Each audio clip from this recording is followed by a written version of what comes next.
സാമൂഹിക സുരക്ഷ ക്ഷേമനിധി പെൻഷൻ ഗുണഭോക്താക്കൾക്ക് 2 ഗഡു ക്ഷേമ പെൻഷൻ വിതരണം ആരംഭിച്ചിരിക്കുകയാണ്.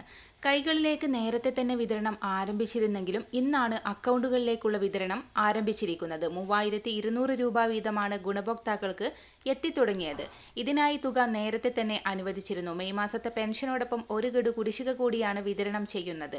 62 ലക്ഷത്തോളം ഗുണഭോക്താക്കൾക്ക് 3200 രൂപ വീതം അക്കൗണ്ടുകളിലേക്കും കൈകളിലേക്കും എത്തിത്തുടങ്ങി. പെൻഷൻ ഗുണഭോക്താക്കൾക്ക് ഇനി ശേഷിക്കുന്നത് 2 ഗഡു കുടിശ്ശിക മാത്രമാണ്. ഇത് വരുന്ന തദ്ദേശ തിരഞ്ഞെടുപ്പുകൾക്ക് മുന്നോടിയായി വിതരണം പൂർത്തീകരിക്കും. സാമൂഹിക സുരക്ഷാ പെൻഷൻ വീടുകളിൽ എത്തിക്കുന്നതിന് ഗുണഭോക്താക്കൾ തുക നൽകേണ്ടതില്ലെന്ന് തദ്ദേശ സ്വയംഭരണ വകുപ്പ് കഴിഞ്ഞ മാസം തന്നെ അറിയിച്ചിരുന്നു.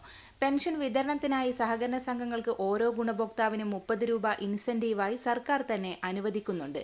അതിനാൽ വിതരണക്കാർക്ക് ഗുണഭോക്താക്കൾ അധികമായി യാതൊരു തുകയും നൽകേണ്ടതില്ലെന്ന് തദ്ദേശ സ്വയംഭരണ വകുപ്പ് അറിയിച്ചു. കേന്ദ്ര സർക്കാർ നയങ്ങൾ മൂലം സംസ്ഥാനത്ത് കനത്ത സാമ്പത്തിക ഞെരുക്കം തുടരുമ്പോഴും പെൻഷൻ കുടിശ്ശികയില്ലാതെ വിതരണം ചെയ്യുക എന്ന സർക്കാരിന്റെ ദൃഢനിശ്ചയമാണ് നടപ്പാകുന്നത്. പെൻഷൻ വിതരണത്തിനാണ് ആദ്യ മുൻഗണന ഉറപ്പാക്കുന്നത്. കഴിഞ്ഞ വർഷം മാർച്ച് മാസം മുതൽ പ്രതിമാസ പെൻഷൻ വിതരണം നൽകി വരുന്നുണ്ട്.